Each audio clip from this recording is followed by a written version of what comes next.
Well, I went out to the Gottschalk Museum today and it was awesome. Scott had some great stories and great history in these sleds, and you're definitely going to watch this whole video. But I'm going to warn you right now, it's kind of long. So remember, you can pause the video, stop the video, even exit YouTube, and YouTube will remember where you are. So my advice is add this video to your watch later playlist so you can find it later and watch as much as you want right now. And later on, when you want to watch more, come back to it and watch some more.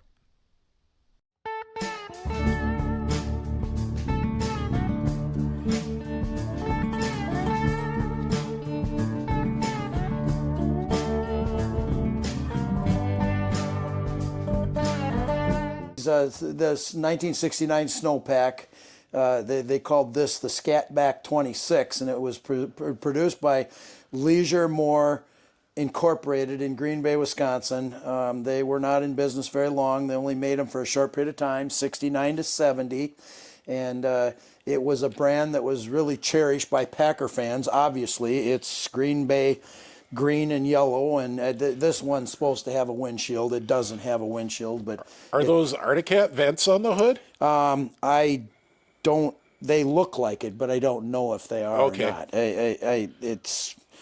I imagine there was a lot of aftermarket people in those days that were manufacturing Sure. similar stuff. So, yeah. Anyway, I'm Scott Gottschalk, and this is the Gottschalk Family Antique Snowmobile Museum. And we kind of got into this by accident, if you will. Our family has always been big into John Deere tractors and equipment. We restore, our sons restore John Deere tractors, and they're very mechanically astute. And they had restored many, dozens and dozens of tractors. And kind of an interesting fact is by 2009, we did not have a snowmobile on this operation.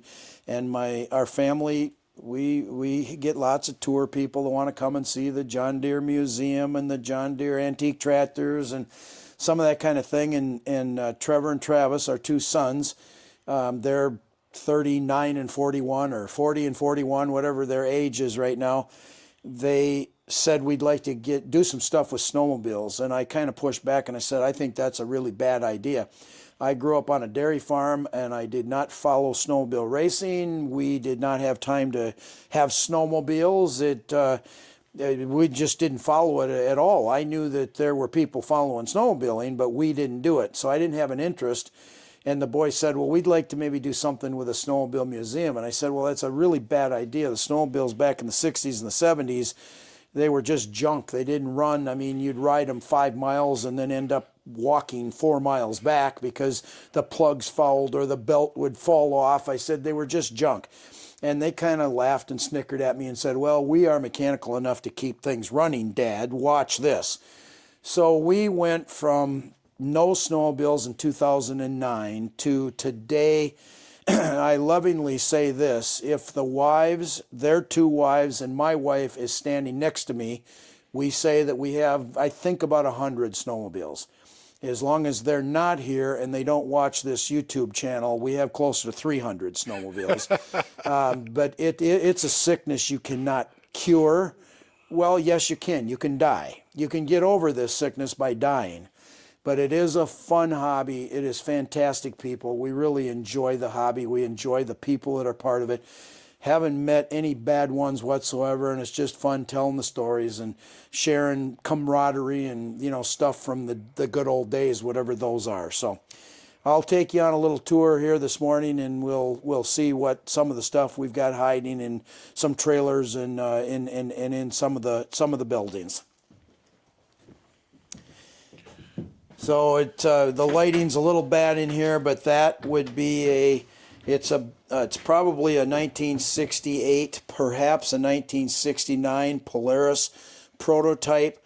It's the last prototype that they thought they wanted to make their last rear engine riding snowmobile. We think it's a Colt. It's probably a Colt.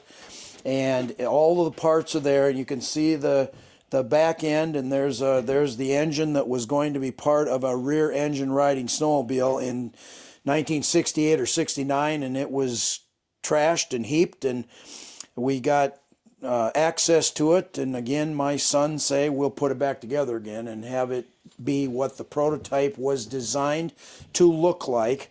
But that's kind of an oddball, a rear engine rider by Polaris in that late in the 60s. So Yeah, that's cool. That's what that is. This that's a home built. That's gotta be. yeah, this is for sure, and I love the story about this home built. It's two young Amish boys that wanted to do some ice fishing in the wintertime, and you can see they prefabbed, some plywood. They stuck just some parts they had laying around. I think this is an old tractor heat houser. They stuck an engine on a blade back here, and they ice fished for every winter out on the lake with this. It actually pops along pretty good and actually works pretty decent, but it's just fun to see some of the stuff that was made with just good old-fashioned creativity. This is a pedal tractor steering wheel right here. They did just, again, I can just see these two young Amish boys putting this thing together because they had a practical reason to go out and ice fish in the wintertime. Wow. This is not a home built. This is just That's a Caribou. That is. It's a Montgomery Ward Caribou, and I know these particular they were commissioned out of Sweden to go into the Montgomery Ward's catalog. You're talking 1968. That's actually a pretty good looking sled. I think they were even a little ahead of their time when they came out. But at the time, there were 200 to 300 manufacturers of snowmobiles, and this was another brand of snowmobile. I have to stop and think, how many snowmobiles were you going to buy out of a catalog when they didn't have anybody to service them, nobody to work on them? They sold a few Caribous, but not as many as the big brands that would have had dealers and service, departments and things like that. So it's kind of an oddball that isn't it a Skidoo chassis with a SOX motor in it? Correct. Yeah, that is correct. So that's a little odd to not have a Rotax. Yes, in a Skidoo. it's a very odd kind of a twist. So it's just we like the oddball things. I mean, oh yeah. Like I said, if you've seen one Skidoo, Polaris, and Arctic Cat, you've seen them all. I mean, there's a lot of the big three. It's fun to have some of the stuff that's a little bit of a different twist. Yeah. This is a wonderful story. I was making some farm calls for my job in southeastern Minnesota one day about 5 years ago. And out in the distance on an abandoned farm site, I see what looks like a snow machine of some type. I can see that it's a home-built something, but I don't know what it is. I walk out there onto the property, and there's a big old tree growing right through this thing right here. And it took me a while, but I found the family that owned the property, and that individual lived in Dover, Iota, Minnesota. And I called him and I said, I saw this thing that looks like a snowmobile or something out in next to the old barn there. What's the story? And he says, well, in 1954, when I was 5 years old, I watched my dad draw up the plans for a snow machine when I was just a young kid. And he said the next winter he started building it. So in 1955, my dad built this. And he said he fabricated skis out of some old bumpers off some old truck or something. He had an old tractor canvas heat houser. He had the seat made out of a Land O'Lakes feed bag. That is awesome. I don't think I've ever seen one of those. Yeah, and he says, if you look, he says, this is a Pat's Dairy barn cleaner, manure hauling system. I said, you're kidding me. I said, I'm a dairy guy. You're telling me that was moving cow crap once upon a time? Yeah, my dad fabricated it. There's the housing protector for the chain. He says he built wooden slats and made an endless track out of it, but it was a manure barn cleaner system for a dairy barn. And then he says he took an old Briggs engine. We had an old 1938 Chevy truck that was abandoned and wrecked out in the back, and my dad took the transmission. It's a 3-speed transmission that he took out of it, put it on this, and he turned it into a snow machine, and we fed cows with it. He says back over here is a front door of the old style, back here on the floor. The old style refrigerator. Oh, And he says, my little brother and my dad would pull us behind with that refrigerator door. this is what Scott's talking about. I Yes. thought this was part of the air sled. Yeah, no, But, that's this right here they were using as a toboggan. That's the actual sled that they got pulled around in 1955 when they were 5-6-year-old kids. And then I said, so what'd your dad do with this thing? He says, well, he fed cows with it. He says, sometimes we'd have snowstorms and there'd be days upon ends we couldn't even get to town to buy groceries. Dad would take off with this thing and he'd bring home groceries on the back of that refrigerator door. And I said, well, that's a fantastic story. I said, we got an antique snowmobile museum. Can we buy this from you and put it in the museum? And he says, well, I don't know why you'd want to do that. It's broken. Everything's rotten on it. The wood parts are all gone. I said, no, I'm pretty sure that I have a son or two that can get it going again. Would you allow that? And he said, if you want to bring a chainsaw and cut the tree down that's growing through it and do something with it, you go ahead. So we did, and we brought it back home. And Kevin Leese, our dear friend, was posting some YouTube pictures of this once upon a time as Trevor started rebuilding this. And he home sawed, cut the wooden slats that are for the track. Mm-hmm. He refabricated the parts that were cancered out and rotted out. Obviously, cut the tree out of the way. Rebuilt the engine. Don't you suppose that the 1937 or 1938 truck transmission didn't work? It had been frozen and it was all blown apart. He's so particular about restorations, he went to French Lake Auto and specifically bought that transmission from a 1937 Chevy truck so he could replace exactly what was on this machine. Got it all going, posted the YouTube videos on this thing running, and then we called up the now 70-year-old man who used to be 5 and 6 years old when he saw his dad running this thing. It got parked in 1964. So it was built in 54, parked in 64, then the tree grows. And we get him up here one winter day, and the machine is sitting outside. And my son Trevor said, were you ever able to start this machine? He said, well, no, I was just a little kid. I wasn't able to start it. So Trevor hands him the rope and says, do you think you can wrap the rope around this thing and start it now? And the old guy started crying.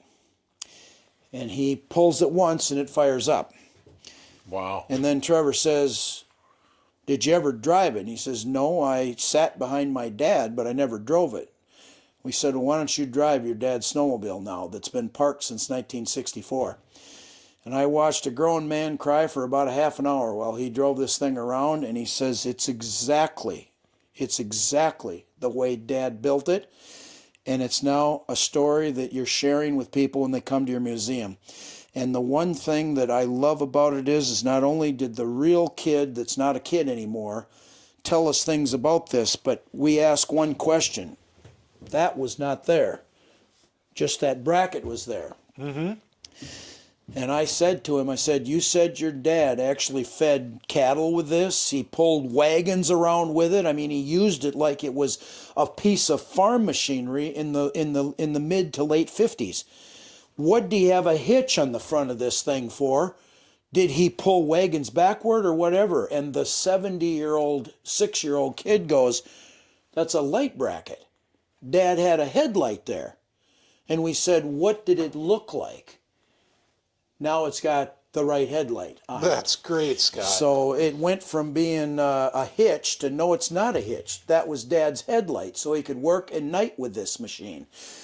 And I always say, you know, these are just all pieces of fiberglass steel, and they're just old machines, but the story is what makes them count, okay? It's the history that makes them unique. Otherwise, they're just another snowmobile. Yeah. This is another home built over here. It was built in 1960 by some farmer in Illinois. it really makes sense to me. So he would have been a grain farmer, right? He had an F Gleaner combine. He makes this thing out of parts from a combine. He's got the auger that would have took the corn auger out into the combine was his track. He's got all kinds of combine parts in this thing. Now, we've never started this. I think the engine is seized in it. But we do know this. It couldn't have worked very good because it weighs about 1,000 pounds. I don't think there's a single snowfall on earth that this thing would hold up to because it's so big and heavy. But again, think about it. The first Skidoo came out in 1957, and they weren't selling many of them yet by 1960. This guy builds this in 1960, and that almost looks like kind of a modern-day front-engine snowmobile made by an Illinois corn farmer. I think that's a good story. That's amazing. Would you say that's the Gleaner snowmobile they had never made? I would say it is. Somebody should have patented it. That's right. All right. And then this was actually refabricated and built by a dear friend of ours, Kevin Leese.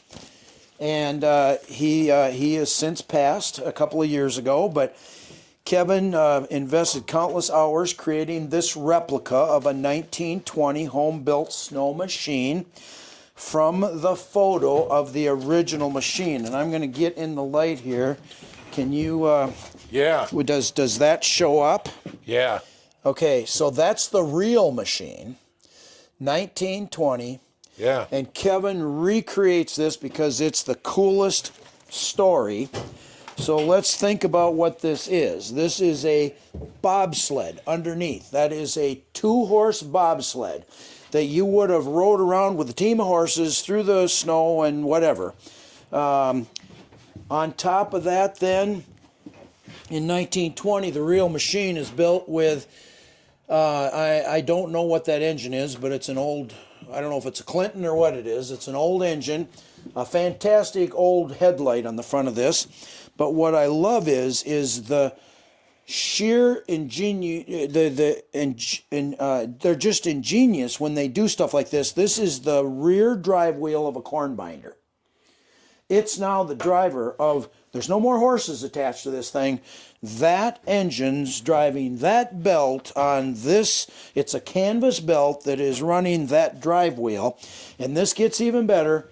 Do you see the ropes that come back here? Oh, that's steering. Now this alone is a valuable antique. This cast iron, whatever that is pretty unique, and it steers those ropes to turn the front skis. Wow. We can even change speeds and gears and all kinds. 1920. How cool would have this been? Now you could hitch up the horses and clip-clop to town. You can get on your snow skis, your cross-country skis or your snowshoes, or you can take this thing and putt to town. I think that would have been. I think you would have been the coolest dude on earth with this thing. I think you're right. All right, and then last but not least in this trailer is Larry Corinth was a dairy farmer in the late 1959, 60, right in there somewhere. He started building a snow machine. Now again, remember, they didn't really start being very popular until the early 1960s. So he's working on a snow machine. I don't know if I'd call that a snowmobile, but I'd call it a snow machine, and he built it as a working machine. So he takes all these parts and pieces that he's got on his dairy farm in Wisconsin. Now, I don't know if that's a 1930s or 40s Buick hood ornament or a Chevy hood ornament. I don't know. I know it's from an old car.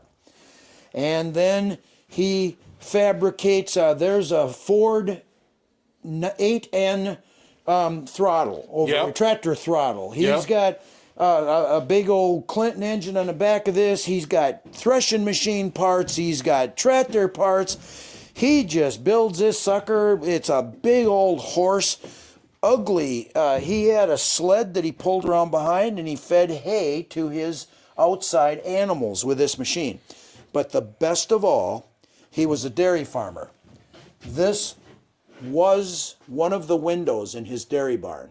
Now, I love that. I love that totally, because this is a real farmer's snow machine, even with his windows from his dairy barn. So, And you can tell by the weld. yeah, Maybe. Perhaps a little bit of a farmer. best welder you ever saw. Yeah. And again, I can just see people using these things. I mean, they're not out for sport. They're using them for practicality, and they're building them. They're building them with their own thoughts and brains. That's why this is one of my favorite displays right here. Is you're only going to see that one. You're only going to see one of these. Yeah, they're all one of a There kind. isn't any more of these. So that's it in this trailer. Cool, Scott. Thank you. Mm-hmm. I'll give kind of the same story that I give when people come and visit here. I like to, before I usually open up these doors, I like to test everybody. I say, okay, so this is a 30-foot long trailer. How many snowmobiles do you think we can put in a 30-foot trailer? And I'll usually get a guess, I don't know, 6 maybe 8 if you really pack them in there. And I go, well, I'm going to open up the door now. I said there's 26 snowmobiles in here, but I said part of it is they're mini snowmobiles, and we've got them double decked. And we've got every square inch filled up. So I said, there's a lot of snowmobiles in here. But I said, when they're only as big as the 2008 Super Snow Fox, I said, you can get a lot of snowmobiles in when they're that size. But I said, there's a lot of really, really oddball, rare mini sleds in here. And we typically, what we do is if we bring this trailer out to a show, we pull the whole center row out. We hook up a generator, crank up the fluorescent lights, get everything nice and bright in here, and then people can walk back and see all of the different rare kinds of snowmobiles. And there are some very rare, unique ones. I mean, this is a case in point. That's a 1971 NGC, New Generation Corporation snowmobile. They only ever made 6 of those. No one's ever seen more than 2 of them. And this one is NOS. This one has never, ever been used. This is one of the 6, and it's still brand new from 1971. Well, how did you get it here never used, Scott? Out of the museum that we got it from. It was a display model, and then it went to a museum. It went to a museum, and it never got used. Yep. And but I don't know if you can tell up there. It's got joysticks. I mean, that would have been, that would have been a fun one. It looks like that Honda Fox snowmobile. Yes, it does. They never now made. that you say that, it does look like that. So again, they just had some really, really weird twists and come up with different things. We pull this out and set it over here. That's a coin-operated. It's actually a modified Arctic Cat kitty cat.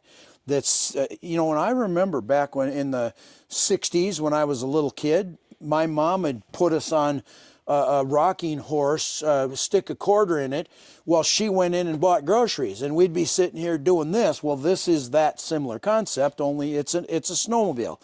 And believe it or not, I mean, we hook the generator up to it, and then we just put a roll of quarters there because we don't want kids to have to spend money. It still takes a quarter to get it to run. But it starts going, and it roars. You honk the horn, and it honks the horn. The lights go on, and we'll have this thing running here with 50 to 100 kids all day long riding this thing. And that's just what it was designed to do. I mean, give pleasure and joy to young kids. So the one back there that's got that is a that mannequin is sitting on a 1973 Lenko Osterund. It is a Sweden-made machine, and I have seen pictures of them.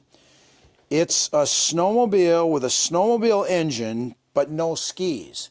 You're the skis. Oh, yeah. Yeah, and so you've got these big old ugly cross-country skis, and you're riding this thing, and I've seen pictures of them jumping these things, and to steer it, you're the that looks like an ankle ready to break about over and over again. I can't imagine that would have been very popular.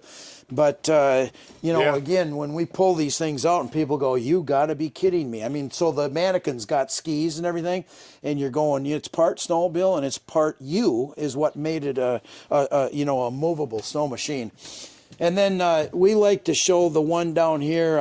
We pull that out again, too, when we're at a show. But there is only one complete actual replica of the 1924 Eliasson motor toboggan first ever snowmobile made by Carl Eliasson in Sainer, Wisconsin. The real machine is in their museum in Sainer, Wisconsin. This is the only perfect replica of that machine. Is that full size? That is exact to the exact inch, quarter inch. It is an exact copy of the one that is the real one. And we like to show people this because I don't mind if you sit on that and touch it and whatever. Nobody's going to let you touch the 1924 one that's in Sainer, Wisconsin. But it literally was a toboggan that a disabled young man that wanted to go out and fur trap like his friends of the day, but he had a bad leg and he couldn't even get around on snowshoes. And so he takes a toboggan and then he fabricates an endless track on it, and he hooks it up with bicycle gears and bicycle chains to a 2-horse Johnson outboard boat motor. And then he cuts down a Model T radiator, and that's a 1/3 sized Model T radiator. No kidding. And he creates the first ever patented snowmobile that was mass produced in the United States. And his actual patent is right here. This is his 1927 patent right here, his, November 22nd, 1927. The United States Patent Office issued him a patent for the first thing ever called an Eliasson motor toboggan snowmobile. Wow. And that's where the name was coined, and people like to argue, well, wait a minute, no, it was the Model T snowmobile company that turned Model Ts into snow machines. They own that name. So I don't know, is an early 1920-something Model T a snowmobile, or is this a snowmobile? The groups we roll in like to call these things snowmobiles, not a Model T, even though they did sell something called a snowmobile adapter kit for Model Ts. Anyway, so this, the fun part I like, the history part that I like about an Eliasson motor toboggan. It was built by Carl Eliasson in 1924. He patented it in 1927 and got it approved. They started selling them and, in fact, got a World War II contract to make military World War II fighting snowmobiles, and we're going to show you one of those in a little while. There are ones that came along. I remember when the Brute snowmobile came along, they said we're the first ones to go with a radiator water-cooled system. That was in 1970, maybe something.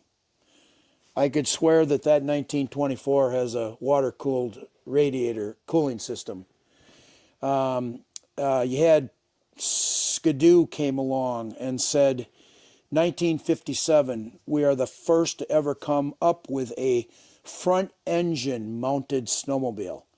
Well, if I ain't mistaken, that 1924 looks like it's got a front engine and a radiator cooling system. So I think an Eliasson had all those things first, even though others came along and said, no, we were first. No, we were first. I'd say that old prehistoric thing had a lot of firsts on it, and they mass-produced them. Now, not great numbers. They made 150 World War II snowmobiles that were Eliasson motor toboggan snowmobiles, and some would say that they might have only ever made somewhere between 100 and 200 snowmobiles. It's irrelevant. They coined the name, They got a patent and they mass produced them. Wisconsin gets to take credit once again for the first of something, in my opinion. Okay, that's it. That's kind of it in this part. Cool. All right, so this trailer, we started building a collection of the 1971 factory racing muscle sleds. And I have to coin the term from Les Pins. Les is a dear friend who he factory rode for Scorpion, and then he was a factory rider for Polaris, and he's pretty well known in the industry, the racing industry in circles. And he told us, because a sled down there that we got from him was one of 4 or 5 TX2+1 Polaris factory racers from 71. And he said that was the peak of the muscle sled era.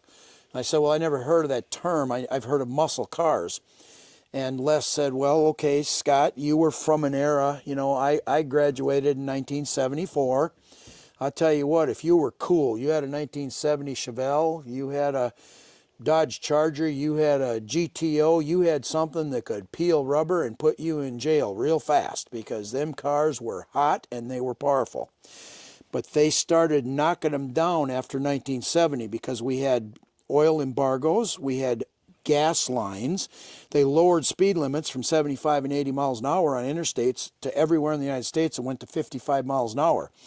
So a 1970 Chevelle, I'm going to say, was a 450 horsepower beast that could do anything you wanted it to do. Now, it could peel rubber with something that weighed 17 tons, but it had horsepower and it had torque. By 1971, they outlawed them. You couldn't get insurance for them anymore. If they were those big engines, they would not insure them. You couldn't afford to buy the gas. And suddenly, the 71 Chevelle was a putz. It looked like a 70 Chevelle, but it was a putz. And the muscle car era had come and went. So you still had some cool looking cars in 71, 72, 73, but they were no longer the peak of the muscle car era. It was over in 1970. According to Les Pins, they didn't catch up to the snowmobile industry until after 71. So these are all 1971 big 800cc, the big cube, fast circle racers that were doing the Eagle River runs and all of the circle track races. They called them the 1971 muscle sleds, where they still had the big horsepower, the high cubes, or the high CC engines. And kind of what happened is they had to start outlawing them. There were too many of the racers that were getting run over and killed in these races. These things would do over 100 miles an hour on the straightaway, but they wouldn't slow up enough to make the corner, and then they'd splat these things into the wall at Eagle River, and 14 people would run over you. Yeah, they didn't even have carbines yet. No, they did not, and so they were dangerous. It was just haphazard. It was extreme sports to the extreme. And all of a sudden, the rule makers said, got to downsize the engines, can't have those big horsepowers, can't have those kind of speeds. We got to make this a safer sport. And so from 72 on, that was a different era of a snowmobile. But this would be every single one of the 1971 big 700 and whatever, 93s to 800 cubic inch engines that would have been factory racing against each other, except one. We know that there was a 1971 Northway that we were told was a 793 that showed up at the Heydays swap meet 15 years ago, and somebody saw it, didn't pay any attention to it, and we're pretty sure that it's been parted out, and probably they used the 793, and that would have been the one factory racer that would have been part of this era that we don't have. But we found all the rest of them, and one of them, I mean, is this. So yeah, tell them the story of the bagpipes if right. you know it. Yeah, so Jet Dynamics made first a Hornet, then they made a Stinger, then they made a Snow Bee, and they had a snowmobile company in St. Cloud, Minnesota. Jet Dynamics was the name of the snowmobile company. We have their 1971 brochure where they show, in the brochure, you can buy a 1971 Snow Bee with the 793 Hearth honker, the big, the big 3-cylinder Hearth honker with the 3 big carbs on it. And you could have ordered the aftermarket bagpipe exhaust system for this, because I want to take you through why would you need something like that. They couldn't have made something like this. Stop and think about it now. Most of the snowmobiles that are on this ground level here in this trailer, they were factory race snowmobiles. I mean, there's a Skidoo behind this one. They probably made 250 factory racing Blizzards. They would have had a big race team. They would have raced them. They would have won. They would have wrecked them. They didn't care. They were out to sell snowmobiles. This little company comes along and it makes one 793. The big companies, Polaris, Arctic Cat, they made factory-tuned exhaust systems to get maximum speed, maximum horsepower. They made the snowmobiles wider, lower, so they could just haul around those circle track races. Along comes a little company like Jet Dynamics. Big, tall, skinny snowmobile with a narrow track. But we can put a 793 Hearth honker in anything. So they bolted in. Where are you going to put the factory pipes? There ain't no factory pipes. They didn't make a tuned exhaust for this, and the engine takes up so much space now, there's no room to put an exhaust system. So you could buy what was called a bagpipe exhaust system aftermarket, and this thing has got several chambers in it. They're kind of round and around and around, and it's tuned exhaust, gives the right back pressure and everything else that has to happen.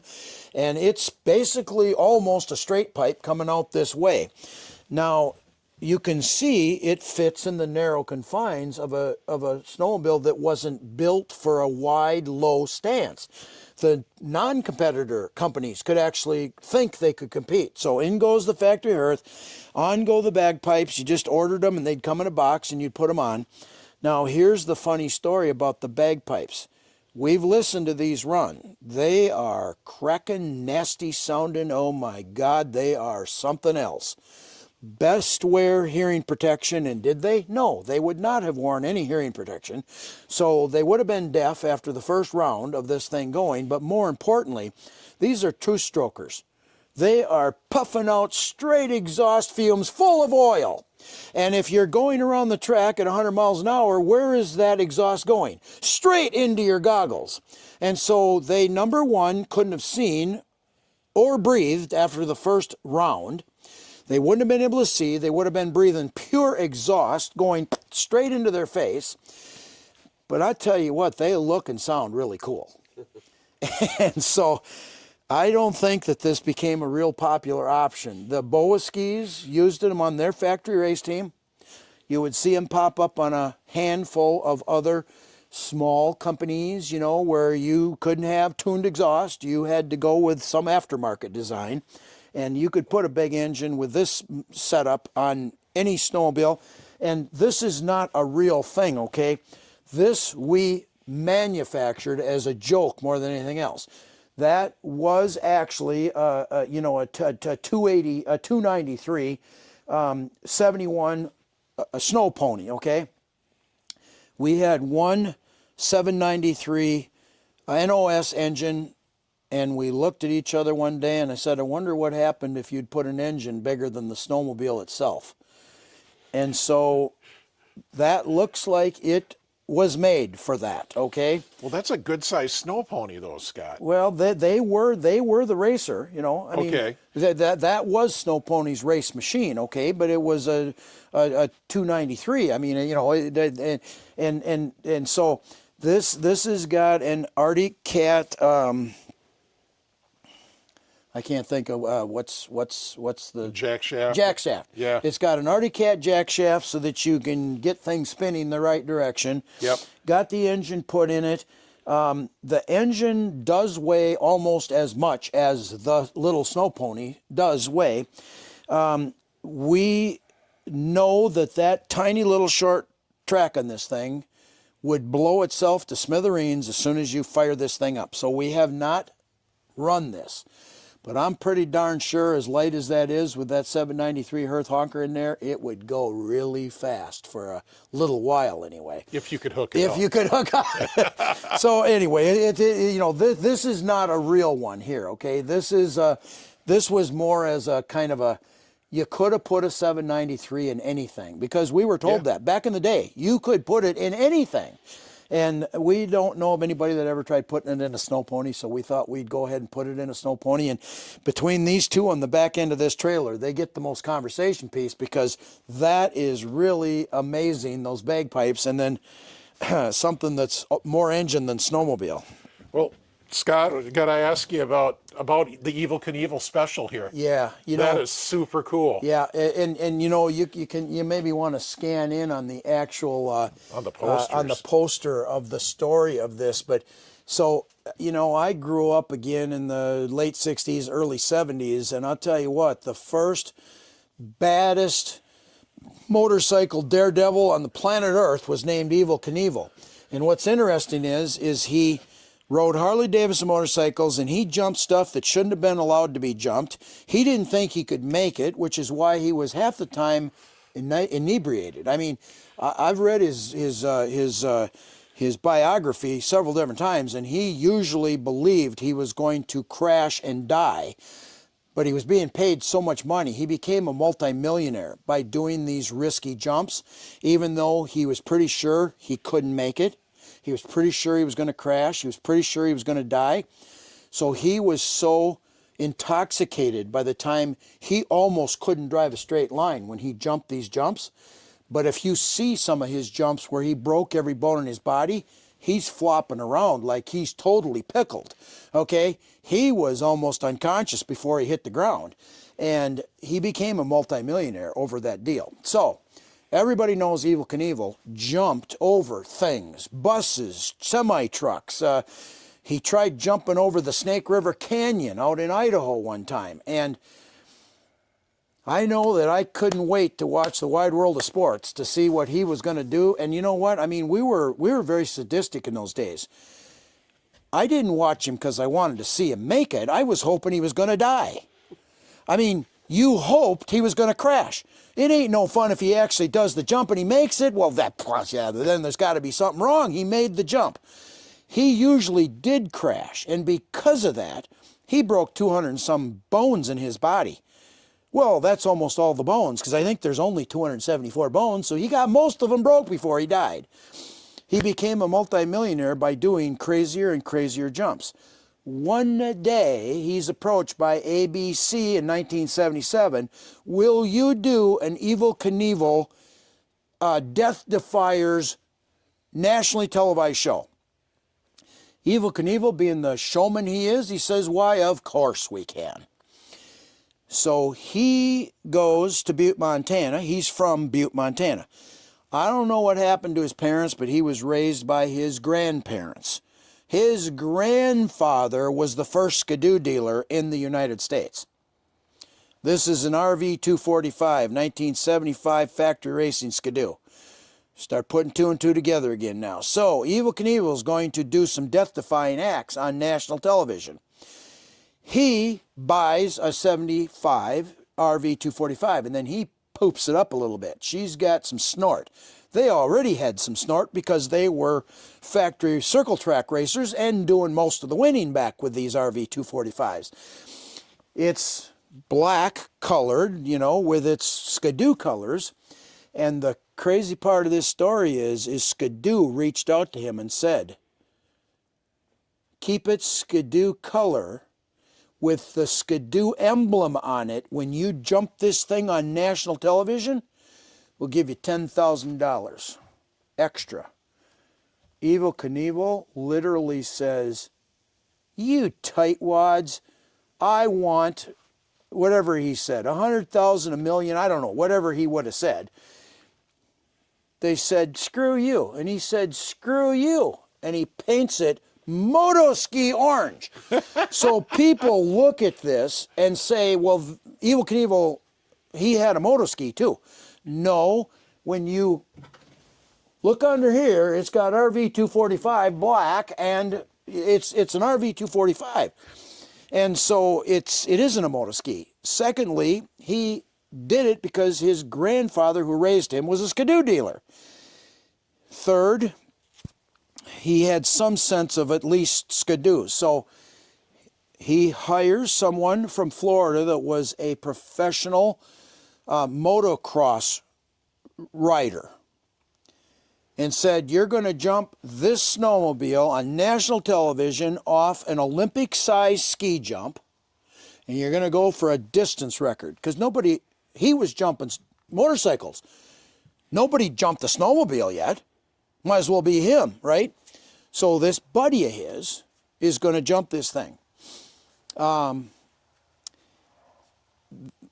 He told Skidoo to, take a leap in the lake and paint it this color, put his name on it, Evel Knievel Special. It's on national television.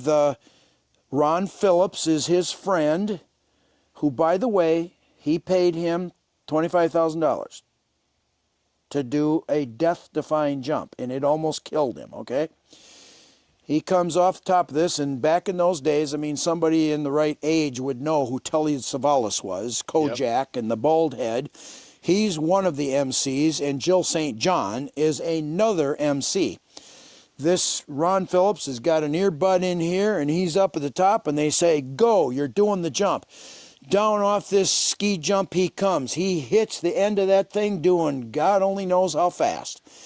Now, Evel Knievel's motorcycles slice through the air aerodynamically. What is a big track that's running at 100 miles an hour going to do? It tipped it up, and it went straight up in the air instead of out like this. They dropped this thing on its tail from 100 feet in midair, and it came down crashing. It broke Ron Phillips' back. He's laying there with busted ribs, a busted back. In his helmet, Telly Savalas is going, was that a practice run? Are you going to do it again? He's going, I need a hospital. And so the fun story of that snowmobile is later on that same day, Evel Knievel jumps over in a big, huge aquarium with sharks in it, and he crashes and hits the wall, and he's in the hospital. Well, you get the idea. That was a pretty popular show. I'm telling you what, that went out to, in 1977, that was all across America, the Evel Knievel Death Defiers, and somebody else jumped out of a hot air balloon, 10 stories down and landed in some big, whatever, rubber mat or whatever. I mean, they had all kinds of stupid stuff. And eventually, Evel gets out of the hospital. Ron Phillips gets out of the hospital. He goes and picks up his snowmobile, and it's all crushed and cracked up and all this. He loads it in his vehicle, takes it back to Butte, Montana, which is where he's from. He gives it to a cousin and says, you can have this. I don't need it anymore. I got what I needed to out of the TV show. So his cousin for 15 years fixes it up, fixes the back end. You can still see on the back end where it's been, it's been accordioned where it fell on its tail. Cousin gets it fixed, and they ride it to school and take it to get the mail in Butte, Montana during the winter. And one day a museum in Spokane, Washington bought it. So it was the featured snowmobile in a museum in Spokane, Washington for about 20 years. And they closed down that museum a couple years ago, and I had the privilege of being able to buy it. So that's how we ended up with Evel Knievel's one and only snowmobile. I think that's a great story, that snowmobiles go up, they don't go out when you're trying to go for distance. Right. Somebody should have let off the throttle there, I think. Step on the brake. Yeah. All right, and then if you want to go along the side here a little bit, and again, I like to tell the story about, so that is a real Evel Knievel bike, from 1970 or whatever. they never sold girls' bikes. I mean, girls weren't going to be doing this stuff like us guys were, right? The guys got those bikes, and I'm telling you what, I never had one, but if I would have been jumping that sucker over everything I could until I would have wrecked it. If you can find a 1970s boys Evel Knievel bike, they are $2,000 to $3,000 because they're all crashed and wrecked. Oh, yeah. Oh, yeah. So anyway, that just kind of went good with the real Evel Knievel snowmobile. So then along the whole bottom here, you know, the first one of these we got from Les Pins. Okay. And I can still remember, you know, we always tell people the birth of this museum started when a handful of elderly snowmobile museum people contacted our family and said, are you really going to do a snowmobile museum to go along with your John Deere museum? And we said, well, I mean, I don't know where this is going to go. I said, I would just as soon my boys just get maybe 20 snowmobiles. I said, that sounds like that's a good number to me. And the next thing we know, we're being invited to Les Pins' place at his museum.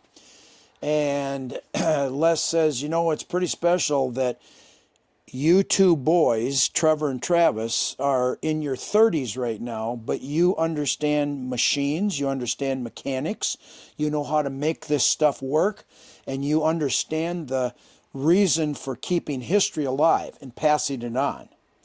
And for that, Les says, and Les and the Snowmobile Barn in New Jersey and Dick Hummel in Illinois, and the list goes on and on. We had several snowmobile museums that told us that if we truly were not going to buy and sell and flip this stuff, but it was going to be for educational purposes. And, you know, we do charge $5 per person to come and see this museum, but then we tongue-in-cheek go, but if you don't have the money, we'll be fine. We'll be fine. You know, it's more about please come and learn and have some fun and see some of these beautiful machines and learn about what the history of what they did. So the older generation said we're willing to pass this along to a couple of generations younger than us because we like what your family does. We like the stories you're going to tell. We know you're going to pass it on. We know you're not going to market this stuff and try to make money on it and that kind of thing. And that's why you know, this is the first one of these we got from Les Pins. And I said, gosh, Les, you got 4 or 5 of these. And I said, you know, this thing is absolutely beautiful. He says, well, this is my baby. He says, I raced, you know, this kind of a thing back in the day. And he said, we owned the track in 1971 with these TX 2+1s. And I said, well, I never got into racing. I don't get the point. And he told me the story about the muscle sleds. And he says, it's very rare for anybody to have 1 or 2 of these. But they were raced. They were abused. They were crashed. They were used for parts. He says, nobody's ever put together an entire collection of the factory racers from that era because there only was 1 or 2 of a couple of these sleds. And I know at the time I said to Les, I said, well, let's start with this one. Would you be willing to sell? I said, which of these? He had a 1970 and 4 1971s. I said, which would you part with? And he says, this one right here. I said, all right, then that's number 1. We're going to start with that. And then I hate to pick on the Scorpion people, but the next one we found was a Scorpion 800 Super Stinger, and frankly, I mean, I love Scorpion, but that's one of the ugliest snowmobiles I've ever seen in my life. You think so? I just do not like. That is a homely sled, okay? She's got the big honker in her, though. Oh, yeah, I like that. Yeah. So I've always liked them. I always liked the red metal flake. And well, the angle. No, that's true. I love the red metal flake, but there's just nothing aerodynamic or fast about that. That looks like that's a big boat ready to go through the wall. It's a wedge. You know, I mean, I'll be honest with you. They only made 8 of the so-called green pickles. 8 800, you know, whatever Hearth honker squirrels. Yeah. And Now I like that sled. Not the color, but I mean it's low. It's aero. I mean that sucker looks like that'd be a fast one, right? And then the one I like the least, and you know, I got some friends that are big Skidoo people. I dislike Skidoo the worst. Okay, I mean. The cool kids always had Skidoos, and I wasn't one of the cool kids, so I did not. Greg, like, how do you feel about yeah, that? right. So you know, I mean, you gotta dislike something. So I dislike Skidoo only because I was not one of the cool kids. But I look at this thing, and I know that I don't even know the guy that was he was the national champion at Eagle River. Yeah. I mean, he's riding these things and he's kicking everybody's butt until the Yamaha, the Trap Boys come along or whatever. And I mean, that was the greatest race of all time in '71. They changed leads, 17 times or some ridiculous thing like that. He's leading in the stretch, has to slow down while the Yamaha takes him on the corner. Then he takes him. I mean, that must have been, I've seen the race. I mean, I've watched the race. It's fantastic. But I look at this big, huge, over center, just looks ridiculous to me. I mean, I can't imagine, you know, zipping around a track, doing 80, 90, 100 miles an hour with something like this. But they kind of owned the track for a while. I mean, they held the records for a while. And, but again, the difference is, I don't know, they would have made 250 of those. They made a few. I've seen a few of them around. It's still around. I got the engine on my shelf for one. They made one of these. Yeah. So, you know, and in fact, this Chip Patterson comes up to us when we had this at the ride-in in ERX. at the ERX show. He comes up and he says, "Oh my gosh," he says, "you got my old sled." I said, "Well, who are you?" He says, "Well, I'm Chip. I'm the one that raced this." I said, "You're kidding me." I said, "I was told there was only one of these." He says, "There was only one." He says, our Viking Snowmobile Company in Twin Valley, he says, we how do you compete against Polaris with hundreds of factory sleds and Skidoo with hundreds of factory sleds? He says, "We had one 793 Hearth in one of these." And he says, "And I raced it." I said, "Well, how'd you do?" He says, "Not bad." He said, "I finished every race." He says, "I never won anything, but I sometimes placed, you know, I mean, at Eagle River and stuff." And I'm going, "Well, that's pretty dang good. You're just a common guy, you know? I mean, that's pretty good." And so, you know, as we started putting this thing together, I mean, I people are a little shocked by what's in this trailer. Some of these, they made a lot of them. They made 8 of those. 8 of the ditch pickles? Yep. Yep. Made one of these. Now, how many of the XXs did they make? They say 80, but they say that somehow 60 of them disappeared. So the word is there's 20 that are known of, but supposedly they made 80 of them. Okay. Beats me. I mean, I don't know. I know that that's a very valued sled. You know, I mean, and they're a beast. I mean, that sucker, and I got to be honest with you, even though I'm not so much into snowmobiles, I think that's pretty awesome to be riding something with that much horsepower with 3 big carbs sucking right at your groin. I mean, that you just got to be some kind of a dude to ride. Let me tell you, I grew up riding a skedaddler with a 1-cylinder, and it could barely handle the 1-cylinder. So I can't imagine this thing. No, I mean, these guys must have been just beasts to run these big suckers, you know. And well, anyway, so you know, somewhere between 20 and 50 of those. They say somewhere between maybe 40 to 50 of the Rupp 800 Magnums. Yep. They made 1 million King Cats. Okay, made 1 million of them. And you know, again, I'm sorry, but I'm not a big Arctic Cat lover either. I don't think they were competitive at all. I don't think the Arctic Cats ever even came close to placing anything. But oh my gosh, people love King Cats. People love King Cats. You know what they say about them? They say there's more King Cats now than there were back in the day. Oh, I hear that. Because there's been so many reproductions. No, I hear that all the time. Yeah. That there's way more today than there was when they actually made a King Cat. So, you know, whatever. You know, everybody's got their thing. Yeah. I really like the Boa Ski. That has the... what do they call it? A coffin hood or whatever that opens. You know, it opens sideways. Opens sideways. Let's see if I can get a shot of that for people. See, Yeah, I don't know if you can see the hinge along the side there. It's very unique. It's actually a good look. I love that snowmobile. That is a beaut. Now, again, I don't know for sure, but I was told there were only 6 of those that were made, okay? Okay. And you know, and most of them are in museums. We got that from a collector that had been sitting on that one for a long time in, it was either Ohio or Wisconsin. I can't remember for sure where I got that one. But, and then really, one of my favorite stories is we're showing this in Millbank, South Dakota. We got the whole trailer sitting here. A guy wearing a motor ski cap and a motor ski shirt comes up to me and he says, "Holy cow," he says, "you got almost every single one of the 71 factory racers."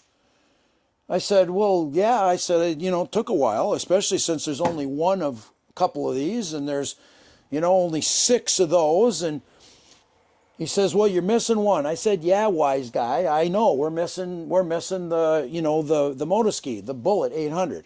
Yeah. He says, "Well, you do know there's only 3 of those." I said, "Well, no, I didn't know there was only 3 of those. What's I said it's a Canada snowmobile. I don't know that I really care that much that we don't have one of those since they're all in Canada. There ain't ever going to be one of these, even though that would have been one of the racers." And he says, "Well, I don't know if you care or not," but he says, "I know the guy that's got one and he's willing to sell it." And I said, "You do not." I said, "You know somebody that's got one of the 3 in Canada." He says, "Well, yeah, he's the chairman of the International Motor Ski Club." I said, "Okay, you got his phone number?" "Yeah, it's right here." I said, "Good, call him." So I'm right here and he's right there. And I get on the phone. He says, "Now, I'm just going to warn you." He swears like a sailor. Well, so do I when the camera's not on. Yeah. Yeah. And I said, "No," he goes, "He's pretty vulgar. Just be prepared. Don't get mad at him if he says something." I said, "Well, that's fine. Get him on the phone." So I go, "Hello, is this so-and-so?" "Yeah, who the F are you?" Just like that. And I said, "Well, I'm Scott. I'm from Minnesota. We've got an antique snowmobile museum. And we've got a display at the Millbank, South Dakota Snowmobile Show right now. It's a summer show. And a friend of yours came up to me. He's a motor ski guy. And we've got a trailer with, 12 of the factory racers from 1971 that would have been competing on the circle tracks. And he noticed that I didn't have a motor ski, and he says, "You've got one." And he goes, "The F I do? Who the hell do you think you are?" And I'm going, well, this boy is really hostile. He's pretty wound up. Yeah, he was. I mean, I kind of handed the phone back and said, "That's enough of this clown." And his friend says, "Hey, this is legit. He's interested if you're going to sell that." And he knew he was going to sell it because he was trying to come up with enough money to buy a 1970 moto ski that was a national champion winner. And I only cared about a 71, okay? I don't care about a 70, okay? I want the 71s. And he puts him back. He says, "Now, he wants to talk to you a second." And he says, "If you really have what you have," he says, "text me some pictures of this trailer right now." I said, "Fine." I hang up. I go click, click, click. He gets the text. He calls back and he says, "Holy shit." He says, "You weren't kidding." He says, "If you were going to end up with my fully restored, beautiful, one of 3 Motoski Bullet 800s, where exactly would you put it?" And I said, "I've got an RV 245 in this picture right here that's next to the EVEL KNIEVE'Ls snowmobile." I said, "The only place I got would have to be above all these other ones." He says, "So my Bullet would be on top of all the other ones." He says, "Here's my price, come and get it." So I did. Nice. And it's a little weird how some of this stuff comes to be. I mean, it's somebody that knows somebody that you know, talks to you or whatever. I mean, I don't follow moto skis. I mean, again, I'm technically not even a snowmobile person. I mean, I have paid attention to the history. You're a snowmobile person now, Scott. I love the history. I love the stories. Okay, I love the stories of these old sleds. And so anyway, I went up to Canada, Toronto, Canada, and met with him. And he is a really nice guy. He cussed at me for almost 6 straight hours. He never quit swearing because that's how he talks. You know, that's just that's his language. But super nice guy, and you know, we communicate and talk back and forth. And he wants pictures every now and again, and he posts stuff on his Facebook and website and all that about, you know, the moto ski that's on top of all the factory racers down in the United States. So, I mean, that's kind of the main story behind this. We were taking some of these when we first started building this collection. We were taking them off the pallet racks, loading them on a trailer, bringing them out and unloading them, loading them back in the trailer, bringing them back and putting them back. These suckers weigh about 500 pounds apiece, and they are heavy with these big engines. I got mad one day after we'd gone to the St. Germain show, and we unloaded about 7 of them. And I got scarred up legs from pulling and pushing, and I'm so sick of these dead sleds. Even though it's a beautiful display, I intentionally bought this trailer for this display. And we made it exactly the right width, exactly the right double decking, the exact right LED lighting, and I don't have to move these things anymore. This is a heated, insulated, you know, trailer. This is what they look like all the time. And there's less risk of damaging them now. I don't have to mess with them. Get to the show, and you know, again, I got the concession doors on it. I ain't unloading them for you, no matter how bad I like you. You look at them right here, okay? And then, you know, we come back. So I mean, it's a main part of the museum display. Mm-hmm. We just open things up again, close it down, ready to go to the, you know, the next show. And you know, I always say, with gas prices today and the cost of trying to go to shows, it becomes cost prohibitive. I mean, the only thing that scares me is our hobby will die when those of us quit going to this stuff. If you don't bring on the next generation, if you don't get some love and happiness into the next generation to want to do something with this stuff, then they're all going to be really good with that sucker right there. And they're never going to work on a machine. They're never going to care about old history. So we got to go out. We got to go out to shows. We got to bring this stuff out. And, you know, we figured it out by the time we'd gone up to the Polaris thing. Our family, we had about $1,800 into that just to go to that show. Meals, fuel, motel rooms. You know, I mean, people, and like I said, I mean, we're not selling anything here. This isn't a business for us. This is this is a labor of love. We do this because we love it, and we hope to inspire other people to get into the hobby, you know, to keep it alive.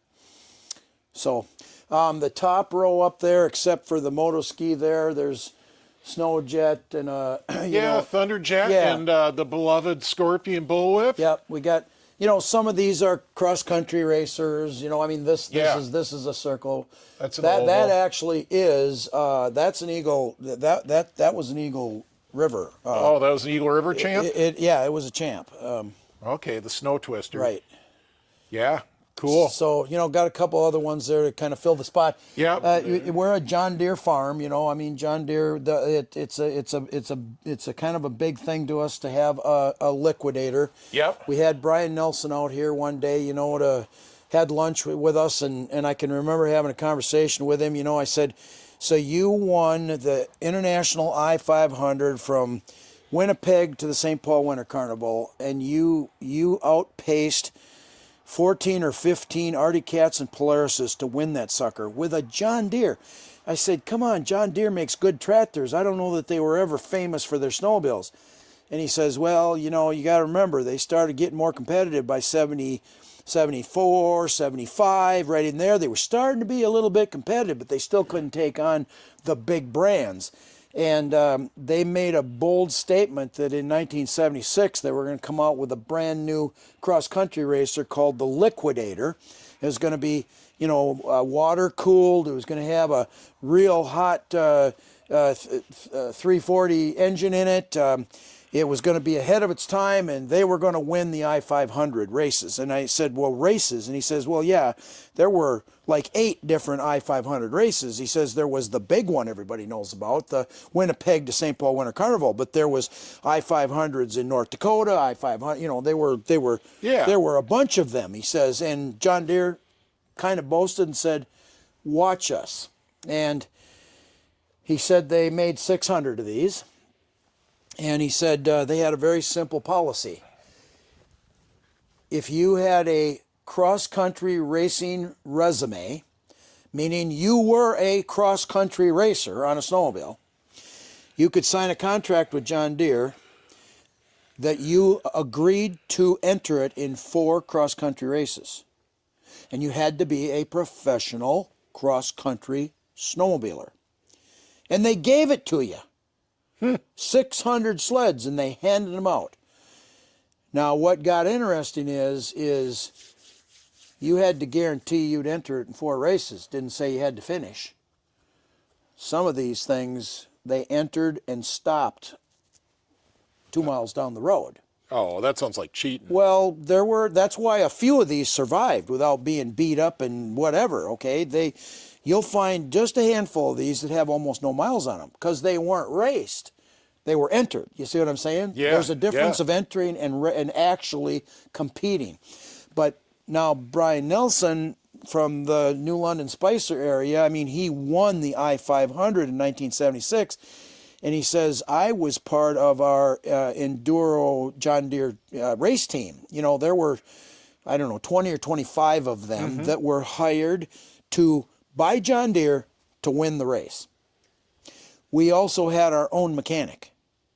So we were to play around and do whatever legal modifications we could to get better steering, better speed, better, whatever.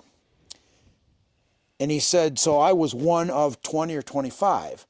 But he says they had us in like an army boot camp. We were running sometimes 10 miles in the morning before breakfast. Because I looked at him and I said, boy, you're kind of a wiry, thin little guy. You were riding this thing at what kind of speeds? I said, how did you do that? And he said, we were athletes just like an Olympic athlete. I mean, we had worked out, we were in shape, we were doing calisthenics, running distances. Even towards the end, they would make us stay up for hours and hours at night because we had to prepare ourselves to not be able to sleep much because of these I-500, the race schedule. And I said, well, that's an interesting element that I don't know if a lot of people know. And he made up. He was in 14th place, he told us, on the third and final leg. And again, that's give or take 175 miles or whatever it is. And I said, you made up 14 places and placed first? How do you do that? And he said, well, it's a very simple equation. He said, my thumb was pegged on the throttle. I said, you didn't have trails. You're jumping ditches and driveways and all kinds of stuff. He says a state highway patrolman near Little Falls radared detected me in midair jumping this field approach, and I'm looking a half mile ahead at the next one I have to get ready to jump. And he said I was doing over 90 miles an hour in midair. Wow. I said, and you're this wide and this tall? I said, you guys had to have been crazy. He says, yeah, maybe. But that fascinates me. Just fascinates me. So he wins.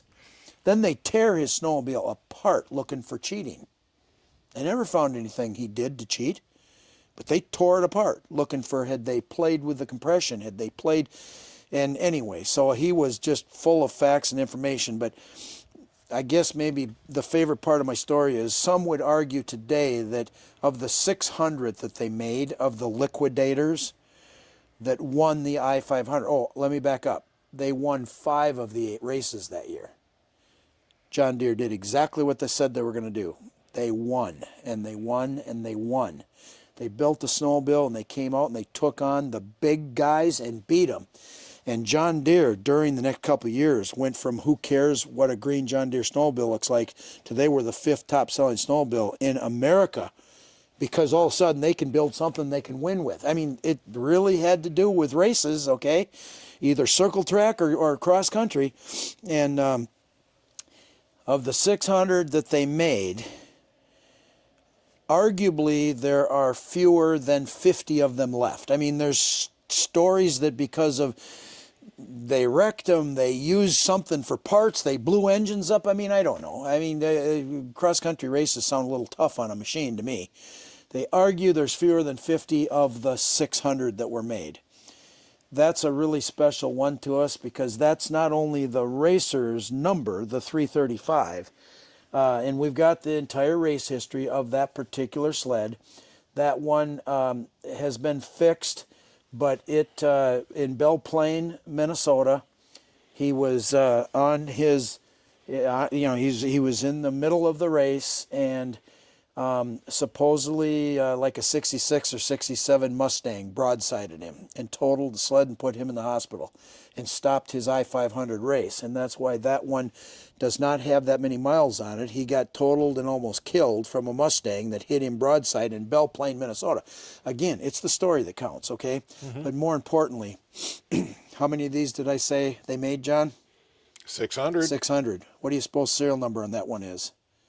00600. No way. I swear. Wow. It's the last one ever made. Wow. So that's a pretty special, That's really special. little special treat too.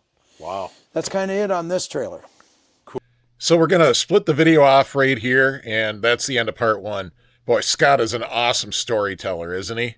Scott, I really appreciate the tour of your museum today. Everybody else that's watching, please tune in next week for part 2. So with that said, I want to say huge thanks to the patrons of this channel. You guys really keep the channel going, and we appreciate the support and the pizza and the beer and everything else. If you don't know about Patreon, it's a place where you can go and support the channel for either $5 or $10 a month, and you'll get your name up here. There's the 2 tiers, and you also get to watch the videos early and ad-free on the Patreon app. So there you go. Everybody else, well, huge thanks to Jeff Lewis and everybody else that's done super thanks for us recently. Really appreciate you guys, and appreciate everybody just for watching and subscribing. And, well, I guess we'll see you at the swap meets.